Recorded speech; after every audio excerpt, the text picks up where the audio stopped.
Hello friends, welcome to my channel. तो आज हम स्टॉक ऑन डिमांड सीरीज़ में एक नए स्टॉक को डिस्कस करने वाले हैं, जिसकी रिक्वेस्ट मुझको मिस्टर तुषार मजूमदार साहब से मिली थी। उन्होंने कमेंट सेक्शन में मेंशन किया था कि वो आईडीएफसी फर्स्ट बैंक में एक रिव्यू चाहते हैं। तो तुषार साहब, हम आपका स्टॉक ज़रूर रिव्यू करेंगे। इस सीरीज़ में हम वो सारे स्टॉक्स डिस्कस करेंगे जो कि आप कमेंट सेक्शन में हमको लिख कर भेजेंगे कि आप मेरे चैनल को सब्सक्राइब करिए, अपने दोस्तों के साथ शेयर करिए, कमेंट सेक्शन में बताइएगा ज़रूर कि आपको कैसा लगा। और अगर आपको पसंद आता है ये वीडियो तो आप लाइक का बटन भी ज़रूर दबाइएगा, इससे मुझको एंकरेजमेंट मिलता है। चलिए, मैं आईडीएफसी फर्स्ट बैंक का एनालिसिस चालू करता हूँ। तो पहले आप देख सकते हैं स्क्रीन पर कि मैंने उसकी ऑलरेडी एक वेबसाइट खोल के रखी हुई है आईडीएफसी फर्स्ट बैंक की। यहाँ पर आप देख सकते हैं कि इनके प्रोडक्ट्स क्या हैं। तो काफ़ी सारी डिटेल है इस वेबसाइट में, बट मैंने इसमें बेसिकली इनके प्रोडक्ट्स पे गया और इनके प्रोडक्ट्स में आप देखिए कि पर्सनल बैंकिंग है, बिजनेस बैंकिंग है, होलसेल बैंकिंग है एंड वेल्थ मैनेजमेंट है। तो नॉर्मली आप लोगों को पता ही है कि एक बैंक की क्या क्या जो सर्विसेज होती हैं, वो almost all the citizens of India must be somewhere connected with the bank. तो आपको पता ही है कि बैंक एक तरह से कौन कौन सी हमको फैसिलिटीज देता है। तो पर्सनल बैंकिंग में अगर आप जाएंगे तो सेविंग अकाउंट है, डिपॉजिट्स है, लोन्स है, इन्वेस्टमेंट है, इंश्योरेंस है, वेस्ट। तो ये काफ़ी सारे डाइवर्सिफाइड जो भी पोर्टफोलियो होते हैं एक बैंक के, वो सारे इस कंपनी में आपको देखेंगे। अच्छा, इसमें मैंने ज़रूर एक चीज़ देखी है और जितना मुझे मेरी इन्फॉर्मेशन करेक्ट है कि वो क्रेडिट कार्ड के बिजनेस में अभी स्टार्ट नहीं करना चाहते हैं। वो बेसिकली फोकस करना चाहते हैं रिटेल लोन्स पे। तो उस पर हम आगे भी बात करेंगे। अभी आप देखिए, पर्सनल बैंकिंग हो गया, उसके बाद बिजनेस बैंकिंग में भी सेम चीज़ है। फिर होलसेल बैंकिंग भी आपको पता ही है, आजकल होलसेल बैंकिंग को ये कम करना चाहते हैं। और फिर वेल्थ मैनेजमेंट, तो आईडीएफसी फर्स्ट बैंक का एक म्यूचुअल फंड भी है जो कि आईडीएफसी म्यूचुअल फंड के नाम से, उसके काफ़ी सारी म्यूचुअल फंड प्रोडक्ट्स भी हैं। तो वो भी इसी बैंक के अंडर में आता है। चलिए, अब मैंने एक्चुअली इसका इन्वेस्टर प्रेजेंटेशन देखा था, क्योंकि इसमें काफ़ी सारे की पॉइंट्स रहते हैं, क्योंकि it is not a normal company, actually it is a bank. So you have to do in depth analysis about this bank. और उसको वो इन्फॉर्मेशन आपको नॉर्मली जो है हमारे फाइनेंशियल पैरामीटर से इतनी इजीली नहीं मिलती। तो उसके इन्वेस्टर प्रेजेंटेशन पे हम जरूर जाएंगे। तो आप देखिए, यहाँ पे मैंने ऑलरेडी जो की इन्फॉर्मेशन है इन्वेस्टर प्रेजेंटेशन में, मैंने ऑलरेडी यहाँ पे खुल के रखी हुई है। तो IDFC bank first, actually IDFC first bank ये है क्या, कहाँ से स्टार्ट इसकी जर्नी हुई। तो आईडीएफसी फर्स्ट बैंक जो है वो एक्चुअली मर्जर हुआ था आईडीएफसी बैंक का और कैपिटल फर्स्ट जो एनबीएफसी कंपनी थी, उन दोनों का मर्जर के बाद आईडीएफसी फर्स्ट बैंक का मतलब स्टार्टअप हुआ। तो ये कब हुआ? ये दिसंबर 2018 में ये इसकी फाउंडेशन हुई थी। अब जैसा कि हमने पहले भी डिस्कस किया कि इसके प्रोडक्ट प्रोफाइल क्या है, तो आप देखिए यहाँ पे लोन अगेंस्ट प्रॉपर्टी। तो लोन अगेंस्ट प्रॉपर्टी को जनरली हम लैब भी बोलते हैं कॉमन टर्म्स में, है ना। तो ये लोन अगेंस्ट प्रॉपर्टी देते हैं। उसमें क्या है, आपके प्रॉपर्टी का एक वैल्यूएशन होता है, उस बेसिस पे आपको लोन दिया जाता है। फिर बिजनेस लोन्स, आपको पता है कंज्यूमर ड्यूरेबल लोन्स, जो छोटे छोटे प्रोडक्ट्स होते हैं, एलसीडी एलईडीज, उनके लोन्स देना।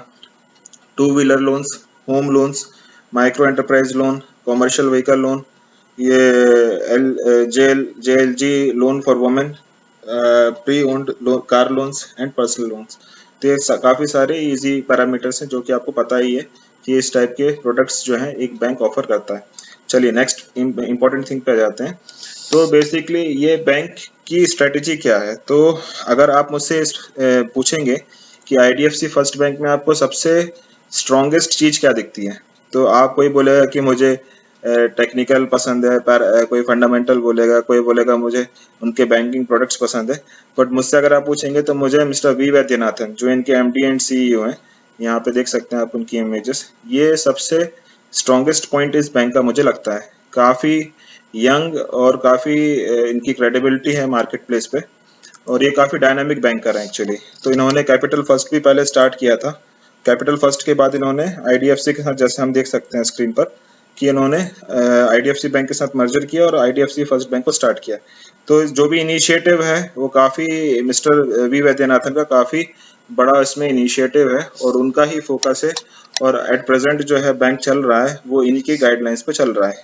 तो काफ़ी डायनामिक बैंकर हैं। इन पर आप इनके बारे में और भी आप स्टडी कर सकते हैं, यूट्यूब में काफ़ी सारे वीडियोस हैं इनके, तो इनके बारे में आप जानकारी ज़रूर लीजिएगा।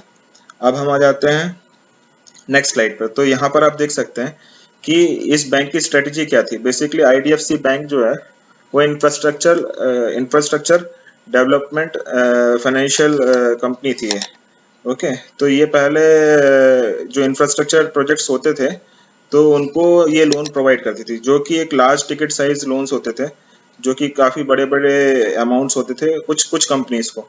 तो उसमें क्या है कि जब हमने देखा 2007 में कि काफ़ी इंफ्रास्ट्रक्चर बूम हुआ, उसके बाद ऑटोमेटिकली एकदम से कोलैप्स हुआ, जो इकॉनमी में कोलैप्स हुआ, तो उसके बाद हमने देखा कि बहुत सारे बैंक्स के जो लोन्स थे वो नॉन परफॉर्मिंग एसेट्स में कन्वर्ट हो गए, क्योंकि जो कंपनीज थी वो बैंकरप्ट हो गई और उन्होंने अपने लोन्स को पे नहीं किया। तो उस कारण से क्या है कि जो हमने देखा कि जो भी कंपनीज, जैसे आईसीआईसीआई बैंक भी उसमें एक थी, जिन्होंने भी इंफ्रास्ट्रक्चर प्रोजेक्ट्स को फंड किया, या जिन्होंने भी रोड कंस्ट्रक्शन, इंफ्रास्ट्रक्चर, हाउसिंग, इन इन इन कैटेगरीज में जिन्होंने भी लोन दिया, उनके काफी भारी मात्रा में एनपीएस हमने पिछले 3-4 साल में जो हम देख रहे थे कि एनपीए क्लियरेंस हो रहा था आरबीआई की तरफ से, तो वो सारी चीजें हमने देखी। तो वो ये इनका जो मिस्टर वैद्यनाथन का जो फोकस है वो ये है कि इस बैंक को हम एक इंफ्रास्ट्रक्चर, या कहना चाहिए होलसेल फंडेड बैंक की से मूव करके रिटेल फंडेड बैंक में कन्वर्ट करें। तो आप इस स्क्रीन में देख सकते हैं क्लियरली कि जब ये मर्जर स्टार्ट हुआ तो इनकी जो बुक थी उसमें से 65% जो था वो होलसेल फंडेड एसेट्स थी इसकी, और 35% जो है वो रिटेल थी।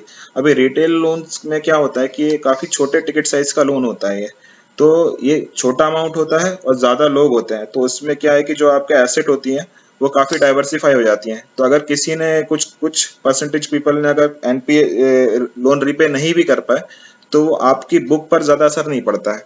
और दूसरा क्या है कि जो रिटेल्स होते हैं उनके पास या तो कोई जॉब होता है या कोई बिजनेस होता है, तो कैश फ्लो हमेशा बना रहता है, तो आपका जो बुक की जो क्वालिटी होती है वो हमेशा अच्छे लेवल पे मेंटेन रह पाती है। तो आप इस स्क्रीन में देख सकते हैं कि जो इस बैंक का स्टार्टिंग हुई वो दिसंबर 2018 में स्टार्ट हुआ, तो उस समय 65% जो था वो होलसेल था और रिटेल जो था वो 35% था। अब जैसे कि इस बैंक की ऑलरेडी स्ट्रेटेजी थी कि ग्रेजुअली हम इस जो होलसेल का जो परसेंटेज है लोन बुक का, उसको हम ग्रेजुअली रिड्यूस करते जाएंगे, और ये इनकी क्लियर स्ट्रेटेजी है मिस्टर वैद्यनाथन की, कि मैं जो wholesale bank funds, wholesale assets हैं या होलसेल लोन्स हैं उनको मैं कंटिन्यूसली रिड्यूस करता जाऊंगा, और जो रिटेल लोन्स हैं उसको मैं बढ़ाता जाऊंगा। तो 65 से 63% हुआ, 55%, अभी जाकर ये 44% ऑलमोस्ट पहुंच चुका है।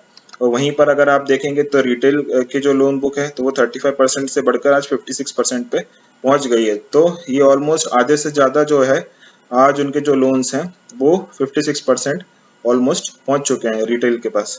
तो ये इम्प्रूवमेंट है उनकी, तो ये इसी स्ट्रेटेजी पे वो काम कर रहे हैं और काफ़ी एग्रेसिवली काम कर रहे हैं। अब आप देखिए यहाँ पे retail funded assets have grown consistently over the quarters. तो दिसंबर 2018 में आप देखिए तो इनके पास जो लोन बुक थी रिटेल की, वो रिटेल की 36,000 करोड़ की थी, अभी वो बढ़कर 59,000 करोड़ की हो चुकी है। तो लास्ट स्पेशली उन्होंने यहाँ पे मेंशन भी किया है कि जो पिछले 4-5 क्वार्टर से पहले इन्होंने 25% के जो सीएजीआर ग्रोथ है उस बेसिस पे इन्होंने अपने लोन बुक को बढ़ाया है रिटेल साइड में। अब यहाँ पे आप देखिए इंफ्रास्ट्रक्चर लोन बुक, तो ये जो इंफ्रास्ट्रक्चर लोन बुक जो दिसंबर 2018 में 22,000 करोड़ की थी वो आज घटकर 12,000 करोड़ पे आ गई है।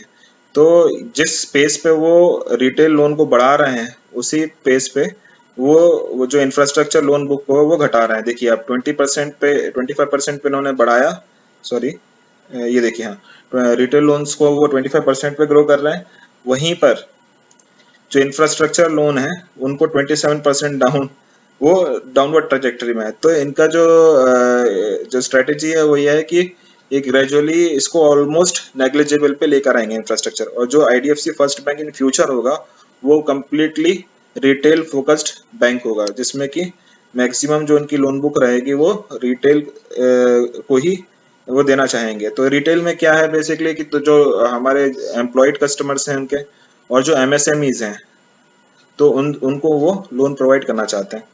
अब चलिए नेक्स्ट स्लाइड पे जाते हैं हम।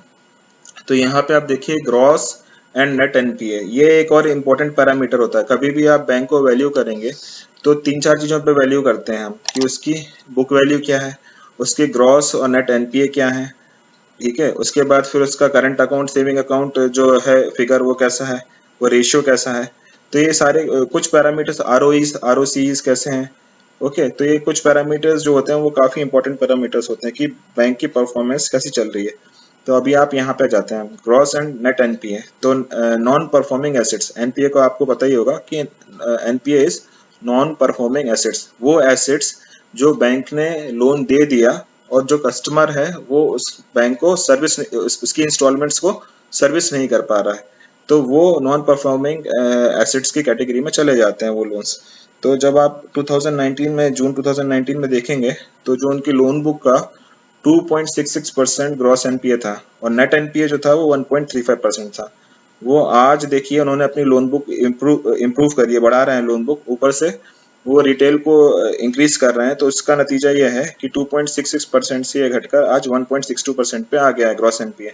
और वहीं पे आप नेट एनपीए देखेंगे तो 1.35% से घट के ये 0.43% पे आ गया है। तो ये काफी अच्छा इंप्रूवमेंट है। 2.66 थोड़ा हायर साइड होता है, ये ग्रॉस एनपीए 1.62 है, तो वो काफी रीजनेबल है और ये भी फर्दर भी इम्प्रूव होगा डेफिनेटली। जैसे जैसे इनकी लोन बुक इंक्रीज होगी तो ये फिगर भी धीरे धीरे नीचे जाता जाएगा। नेट एनपीए भी अभी काफी कंट्रोल में आ चुके हैं। ये लेटेस्ट सितंबर 20 का फिगर है, ठीक है।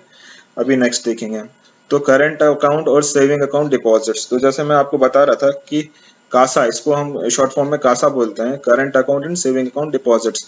तो ये कासा क्यों इंपॉर्टेंट होता है? कासा इसलिए इंपॉर्टेंट होता है क्योंकि ये लो कॉस्ट होती है। बेसिकली बैंक क्या है, बैंक में जो रॉ मटेरियल है वो है मनी, वो है पैसा। तो बैंक बहुत अलग अलग तरीकों से पब्लिक से पैसा लेता है और वो उसी पैसे को फर्दर वो एज अ लोन कस्टमर्स को देता है। और उसमें जो डिफरेंस होता है, जो उसने बोरो की जो रेट है और जो लेंडिंग की जो रेट है, उसके बीच का जो डिफरेंस होता है वो उसका प्रॉफिट होता है। तो करंट अकाउंट सेविंग अकाउंट में जो हमको एडवांटेज होता है बैंक को, उसको ये है कि ये काफी लो मीन्स इंटरेस्ट पे उनको कस्टमर से पैसा मिल जाता है। तो आपको पता ही है कि करंट अकाउंट सेविंग अकाउंट में इंटरेस्ट रेट जो है वो 2-3% पे है, और वहीं पर जब बैंक हमको लोन देता है तो एटलीस्ट 9-10% से कम पर हमको लोन नहीं देता है। तो इसलिए हर बैंक ये कोशिश करता है कि उसका करंट अकाउंट और सेविंग अकाउंट डिपॉजिट्स में अच्छा इंप्रूवमेंट हो। तो वहीं पर आप यहाँ पे देख सकते हैं कि दिसंबर 2018 में 5,274 करोड़ की जो current account saving accounts deposits थे इस बैंक में, वो आज बढ़कर, तो ये क्वांटम जंप है। आप देखिए 5,000 करोड़ से आज 30,000 करोड़ पर जो कासा डिपॉजिट्स हैं इस बैंक के बढ़ चुके हैं। तो दिसंबर 2018 से आज सितंबर 2020 तक में आप देखेंगे तो ये 2 साल के अंदर में इन्होंने कम से कम 6 गुना अपने कासा डिपॉजिट्स को बढ़ा लिया है। तो जो कि ईयर ऑन ईयर ग्रोथ जो बोल सकते हैं 142, ये मतलब आउट ऑफ द बॉक्स है। मतलब मैंने शायद ही कोई बैंक देखा होगा जो इतनी स्पीड से कासा को इम्प्रूव कर रहा है। अभी आप देखिए यहाँ पे कासा रेशियो, तो ये एक बहुत इंपॉर्टेंट पैरामीटर है कि आपकी लोन बुक का या आपका आपके, हाँ, तो ये कासा रेशियो जो है टोटल डिपॉजिट्स में से जो करंट अकाउंट से सेविंग अकाउंट का जो पैसा बैंक में रहता है उसको कासा रेशियो बोलते हैं। तो आप देखिए 2018 में ये 8.68% था जो कि सिंगल डिजिट में था, आज ये बढ़कर 40.37% पे आ गया है। तो ये बहुत स्ट्रॉन्ग ग्रोथ है क्योंकि लोन लेना बहुत इजी होता है। देखिए आप, मैं बताता हूँ आपको एक बहुत इंपॉर्टेंट चीज़ है, ये कस्टमर लोन लेने के लिए तो लाइन से खड़े रहेंगे, बट अपना पैसा किसी बैंक में रखना, और तो वो एक ट्रस्ट शो करता है बैंक में, तो और वो इजी भी नहीं होता है। तो किसी बैंक को कासा अपना बढ़ाना वो काफ़ी एक चैलेंजिंग टास्क होता है जो कि वैद्यनाथन साहब काफ़ी अच्छे से कर रहे हैं।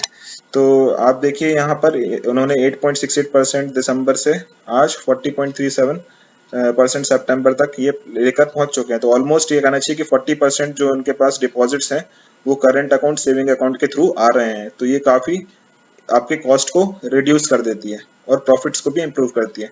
नेट इंटरेस्ट मार्जिन, तो नेट इंटरेस्ट मार्जिन आप देखिए जैसे कि हमने पहले भी डिस्कस किया कि बैंक सर्टेन परसेंटेज पे लोन लेता है, किसी से बोरो करता है और सी को लैंड करता है, कस्टमर्स को देता है। तो उसके बीच का जो डिफरेंशियल होता है, जो इंटरेस्ट का जो डिफरेंशियल होता है, उसी को हम नेट इंटरेस्ट मार्जिन बोलते हैं, जिसको निम्स भी बोला जाता है। तो आप 2019 में आप देखेंगे तो ये 1.56% से बढ़कर आज 4.57 पर पहुंच गया है। तो जो अच्छे बैंक्स हैं उनके जो निम्स हैं वो 4% अगर है तो काफी अच्छा माना जाता है इसको बैंक्स में। और दूसरा करंट अकाउंट से सेविंग अकाउंट रेशियो भी अगर आप देखेंगे तो 40% काफी अच्छा रेशियो है। अगर आप HDFC बैंक और कोटक महिंद्रा बैंक को भी देखेंगे तो उनके 50-60% तक कासा रेशियो है, जो कि इनका भी टारगेट है। डेफिनेटली वो 50-60% तक कासा रेशियो को अपने लेके जाएंगे, बट वो हाईएस्ट क्वालिटी बैंक है कहना चाहिए। अभी नेक्स्ट हम आ जाते हैं। तो हमने कासा डिस्कस किया, हमने नेट इंटरेस्ट मार्जिन डिस्कस किया, उसके बाद ओके सर। तो इतना ही हमने एक्चुअली ये की इन्फॉर्मेशन थी। तो एक नेट इंटरेस्ट मार्जिन आपने देखा, सिग्निफिकेंट इंप्रूवमेंट है। आपने देखा कासा रेशियो काफी अच्छा इंप्रूवमेंट है। जो ग्रॉस एनपीएस नेट एनपीएस हैं तो वो भी रिड्यूस होते जा रहे हैं कंटिन्यूसली। आप देख रहे हैं कि होलसेल जो लोन बुक थी वो होलसेल को कम करते जा रहे हैं, रिटेल को वो बढ़ाते जा रहे हैं। तो ये काफी सारे की पॉइंट्स हैं जो कि इस बैंक को हमको हमको काफी कंफर्ट देता है कि हाँ ये बैंक काफी राइट ट्रजेक्टरी में जा रहा है। एक्चुअली जो पास्ट था वो काफी डिफिकल्ट था इस IDFC का, बट जो फ्यूचर जिस ट्रेजेक्टरी में जा रहे हैं वैद्यनाथन साहब, वो काफी इंटरेस्टिंग है, काफी एनकरेजिंग है। तो हम लोगों को काफी कंफर्ट मिलता है कि ये बैंक एक राइट डायरेक्शन में मूव हो रहा है। चलिए अब हम नेक्स्ट डिस्कस करेंगे इसका टेक्निकल एनालिसिस। तो जैसे कि आप स्क्रीन पे देख सकते हैं कि मैंने इसका वीकली चार्ट खोल के रखा हुआ है। ये देखिए ATS का चार्ट है, वीकली चार्ट है, और हमने सारे मूविंग एवरेजेस जो हमेशा हम यूज करते हैं 200 डेज, 100 डेज, 50, 20 और 10 डेज का, तो ये सारे मूविंग एवरेजेस मैंने यूज करके रखे हुए हैं, और साथ में एक RSI इंडिकेटर भी इसमें लगाया हुआ है। अब आप देखिए इसका प्राइस ट्रेजेक्टरी। तो आप अगर देख सकते हैं क्लियरली कि ये जो ये जो प्राइस मूवमेंट है, ये देखिए आप, ये एक डाउनवर्ड स्लोपिंग चैनल में चल रहा है। देखिए तो ये जो है इस चैनल के बीच में ये प्राइस कंटिन्यूसली बना हुआ है, जिसका लेवल आप यहाँ पे देखेंगे तो ऑलमोस्ट 40 रुपीज का आता है यहाँ पर, ये एंड इसका। तो ये आप देख सकते हैं। तो ये एक डाउनवर्ड स्लोपिंग चैनल में इसका प्राइस का मूवमेंट हो रहा है। कभी भी इस चैनल को ये ब्रेक करके डिसाइसिवली ब्रेकआउट नहीं दिया है। तो अभी हम जो बोल सकते हैं कि इस प्राइस का जो या इसका जो प्राइस मूवमेंट है वो इसी चैनल में बना हुआ है।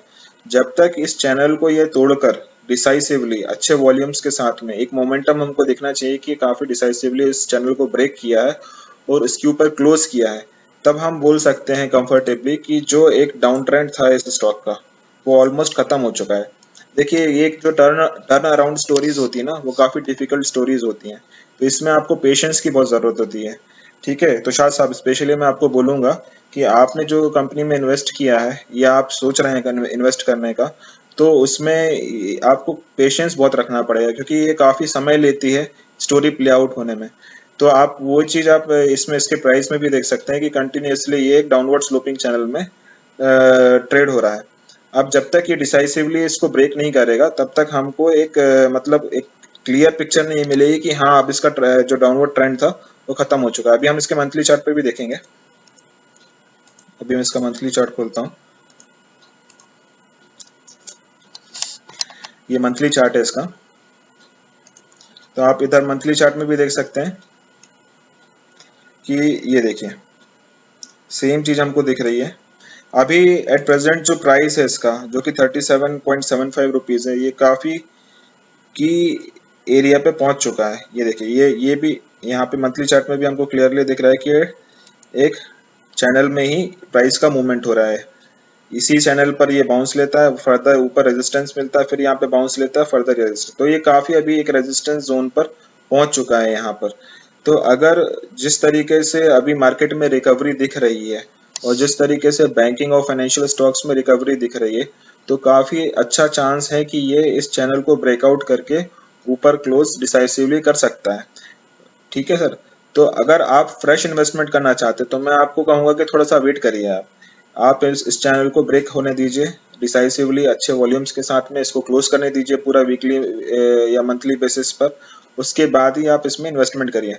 अगर आपको ऑलरेडी इन्वेस्टमेंट है इसमें तो आप बने रहिए, क्योंकि जो डायरेक्शन है वो इस कंपनी का वो ठीक है। काफ़ी इम्प्रूवमेंट है, बैंकर भी काफ़ी अच्छे हैं, वैद्यनाथन साहब तो काफ़ी मेहनत कर रहे हैं। बट इस कंपनी में स्पेशली आपको काफ़ी पेशेंस रखना पड़ेगा, आपको पेशेंस रखना पड़ेगा, क्योंकि बैंक्स ऐसा बिजनेस है जिसमें ट्रस्ट बहुत इन्वॉल्व होता है। तो ईजिली मार्केट जो है वो कंपनी को रीरेट नहीं करता जब तक कि उसको कंफर्म ना हो जाए कि हाँ सारी बुक परफेक्ट हो चुकी है, बैंक परफेक्टली फंक्शनल हो चुका है। तो ये जो एक बैंक है वो ट्रांजिशन फेज में है। तो जब तक ये फाइनली मार्केट को रियलाइज ना हो जाए कि हाँ ट्रांजिशन से अब ये एक फास्ट ग्रोइंग बैंक में कन्वर्ट हो चुका है, तब तक वो इस बैंक को रीरेट नहीं करेगा। तो ये स्लोली रीरेट होगा धीरे धीरे, बट आपको इसमें काफी पेशेंस रखना पड़ेगा। तो मैंने आपको बताया कि मंथली चार्ट में एक रेजिस्टेंस जोन है 40 रुपीज का ऑलमोस्ट कहना चाहिए, इसको ब्रेक होने दीजिए। फर्दर भी आपको थोड़ा बहुत रेजिस्टेंस, जब तक ये 200 डेज की मूविंग एवरेज के ऊपर क्लोज नहीं करता तब तक आपको एक तरह से रेजिस्टेंस मिलता रहेगा स्टॉक में। उसके बाद ही एक आप बोल सकते हैं कि डिसाइसिव मूवमेंट जो है अपवर्ड साइड में चालू हो जाएगा स्टॉक का। वही चीज हम यहाँ पर भी देख सकते हैं। ये देखिए 40 रुपीज का जो हमने ट्रेंड लाइन बनाई थी, ये वाली, ये देखिए ये तो इस ट्रेंड लाइन को अगर डिसाइसिवली ब्रेक करता है और फर्दर ये 200 डेज की मूविंग एवरेज के ऊपर जाके भी अच्छे वॉल्यूम्स के साथ में क्लोज करता है, तो आप बोल सकते हैं कि काफी हद तक इसमें जो एक डाउन ट्रेंड जो चल रहा था एक चैनल में, वो उसका एंड हो चुका है और अब ये एक दूसरे डायरेक्शन में जाने के लिए रेडी है। उसके बाद फर्दर भी टाइम लगेगा आपको अच्छा खासी प्राइस अप्रिसिएशन को देखने के लिए। तो ये मैंने आपको एक ब्रॉड व्यू दिया इस कंपनी का। आप चाहें तो मैं ये जस्ट काफी लंबा वीडियो हो गया तो मैं जल्दी से आपको बताऊंगा डेली चार्ट्स पर भी। ये देखिए, तो यहाँ पर अभी जो है इसका जैसा हमने बताया 37.75 इसका करंट प्राइस है, और इसको मल्टीपल रेजिस्टेंस आपको इस लेवल पे मिलेंगे, ओके, जो कि 45-46 लेवल का आता है। एक ऑलमोस्ट काफी अपने रेजिस्टेंस के ये पास है। देखिए यहाँ पर मल्टीपल सपोर्ट लिया था प्राइस ने, तो ये एट प्रेजेंट भी अब काफी की एरिया पर है। तो जैसे मैंने आपको बताया कि मूविंग एवरेजेस थे, और इस बैंड में भी आप देखिए कि काफी समय तक इस बैंड के बीच में ये ट्रेड हुआ है, तो ये भी काफी इंपॉर्टेंट रेजिस्टेंस बैंड है। तो जब ये इसको डिसाइसिवली क्रॉस करेगा, फर्दर भी अगर ये 46 से या ऑलमोस्ट 50 के लेवल तक पहुंच जाता है तो फिर ये काफी कंफर्टेबल सिचुएशन में पहुंच जाएगा। तो आपको थोड़ा सा वेट करना पड़ेगा स्टॉक में। आप पेशेंस रखिए अगर आप इन्वेस्टेड हैं। अगर आप इन्वेस्टेड नहीं है तो मैं कहूंगा कि आप वेट करिए, क्योंकि मार्केट में अभी बहुत सारी अपॉर्चुनिटी है, तो आपको हड़बड़ी नहीं करना चाहिए इस बैंक में इन्वेस्ट करने के लिए। आप बने रहिए, अगर आप इन्वेस्टेड तो बने रहिए। बहुत अच्छा मैनेजमेंट है, बहुत बढ़िया मैनेजमेंट है, राइट डायरेक्शन में जा रहा है, और मार्केट धीरे धीरे इसको रीरेट करेगा, तो आप बने रह सकते हैं, आपका पैसा डूबेगा नहीं। बट अगर आप फ्रेश इन्वेस्टमेंट करना चाहते हैं तो आप ये सारे लेवल्स को ब्रेक होने के बाद आप इसमें इन्वेस्टमेंट जरूर कर सकते हैं। ठीक है सर, तो आप लोगों को कैसा लगा ये वीडियो आप कमेंट सेक्शन में ज़रूर बताइएगा। ओके, अपने दोस्तों के साथ शेयर भी करिएगा। अगर आपको पसंद आता है ये वीडियो तो लाइक का बटन दबाइए और मेरे चैनल को सब्सक्राइब ज़रूर करिए। Okay, bye bye, see you letter.